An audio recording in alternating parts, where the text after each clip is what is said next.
importance of volunteering in Islam and humanity and for charities, mosques, churches, places of worship, how critical is volunteer. I would like to dedicate today's sermon to this very important topic.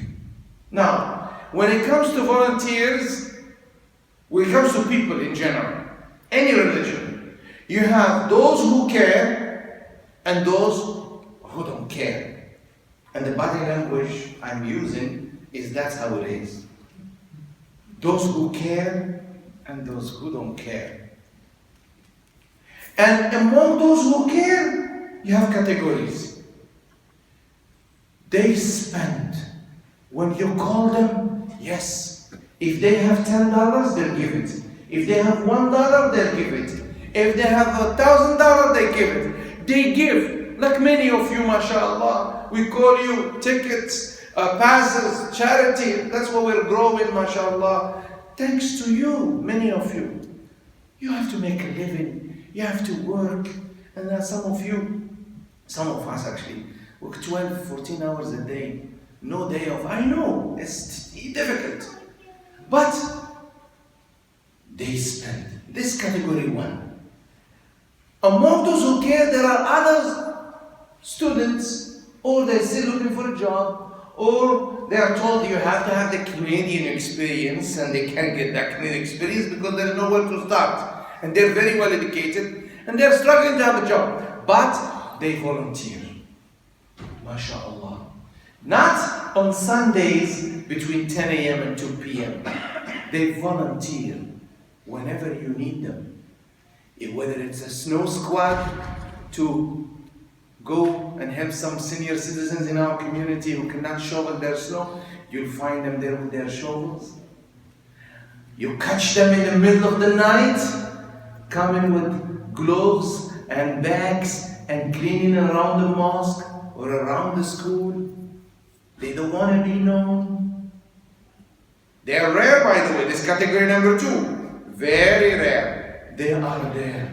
This is the minority. I would say they're less than 1%, with all due respect. No offense. We call them rare breed. They don't volunteer on their terms. They volunteer on the term of what's needed to be achieved. Very rare. In my estimates, they're less than 1%. But you will find in every mosque, every church, this is not Muslim or non-Muslim, every charity you will have 1 or 2 like that. And those are the engine of organizations. If they don't sacrifice their time, their favorite show, their game, their movie, things will not be done. And alhamdulillah, every charitable work you'll find people like that. But they are the minority. We say, Allahumma ij'alna min al-qilla, Allah make us of the minority. Then you have volunteers who are saying, listen, when you need me, call me. I'm a busy person. When you need me, please call me because I am very busy. And I like those. They're working. When you need them, mashallah, they're there. These, you have to call them because they're busy. This is the nature of the life we have. I like those too. They're still the minority. And then we have volunteers who you have, they sign up, but they want, it has to be on their term. I am volunteering, but can you come Monday? No. Tuesday? No. Wednesday? No. Thursday? No. Friday? No. Saturday? No. I have to go with my friends out. Okay. I can come Sunday between 10 a.m. and 2 p.m. But we don't need nobody volunteer. We need volunteers to help with the elderly. We need to shovel the snow. We need to clean up. We need to go distribute the food for the poor. We need to come after Fajr and cook. Then I can't do it. So you understand volunteers? But I want to appreciate every volunteer, regardless of the categories. Because when Allah says, يَا أَيُّهَا الَّذِينَ آمَنُوا أَنفِقُوا مِمَّا رَزَقْنَاكُمْ. Or you who believe, spend from that which we have given you. Now it should not be translated, spend the money we have given you. Allah did not mention neither money, nor health, nor time. He left it general. In the time of the Prophet ﷺ, you have companions like Uthman bin Affan of the best category. They give money and time. And Abu Bakr as-Siddiq. You have people who gave, لا يجدون ما ينفقون. They were sad, Allah described them in Surah Tawbah, that they were sad that they didn't have nothing to spend.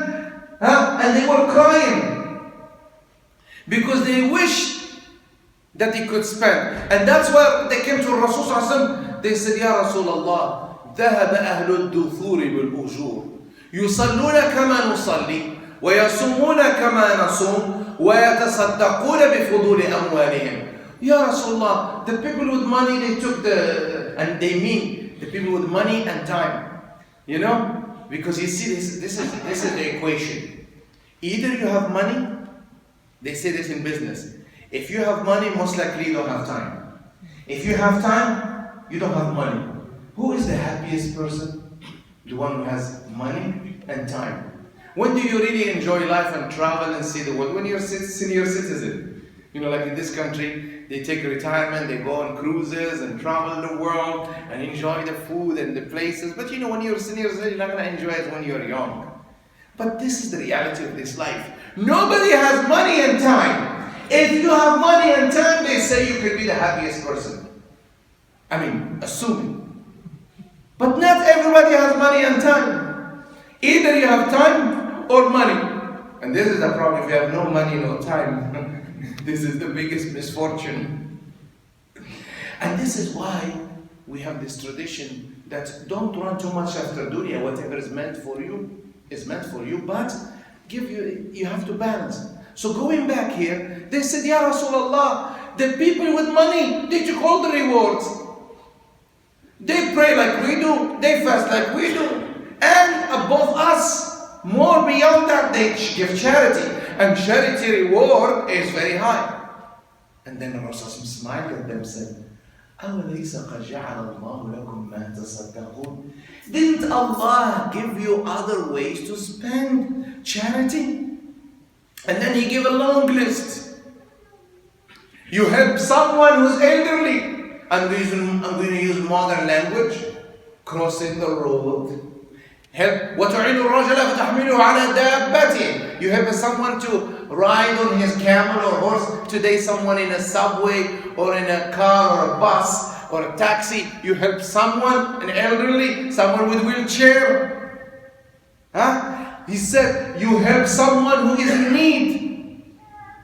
And you do this and you do that. So he kept talking about ways to give charity, ways to volunteer. Until he said, and even a smile, you bring happiness to someone. When you go in the morning, someone, good morning, sir, how are you? And they smile. Don't you feel good?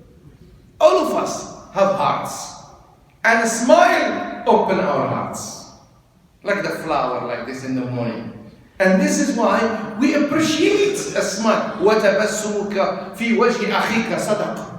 In this you have charity, spending time. He said even you spend time وفي بضع أحدكم صدقة. قالوا يا رسول الله أيأتي أحدنا شهوته ويكون له فيها أجر؟